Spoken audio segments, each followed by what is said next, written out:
全福音的突破，作者青蘋果，愛萬民靈修分享。所以弟兄們，我以神的慈悲勸你們，將身體獻上，當作活祭，是聖潔的，是神所喜悅的。你們如此侍奉，乃是理所當然的。不要效法這個世界，只要心意更新而變化，叫你們察驗何為神的善良、純全、可喜悅的旨意。這是聖經上邊嘅教導，係神嘅話語嘅啟示。我哋應該藉住更新嘅心意而變化，然後先能夠獲得突破。如何將耶穌基督嘅福音傳揚出去呢？我哋需要與傳播媒體嘅溝通上邊取得突破。聖靈嘅感動係唔可以少嘅。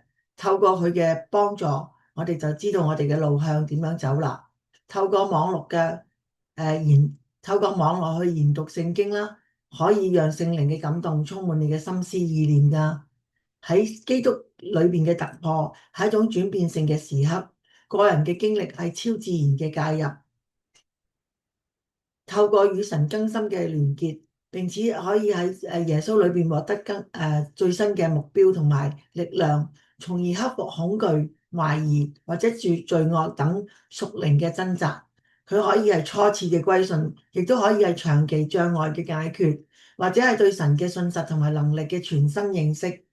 其特徵就係與基督建立一個新嘅關係，而且擁有更加強大嘅力量去活出公義、得勝嘅生命，去以生命去證明福音嘅效力。最親愛嘅天上阿爸父，感謝你，讓我每一日都有新嘅一日。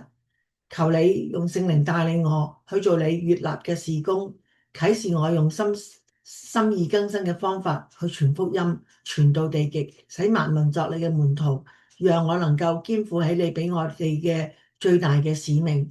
祈禱係奉主耶穌基督嘅名求，阿門。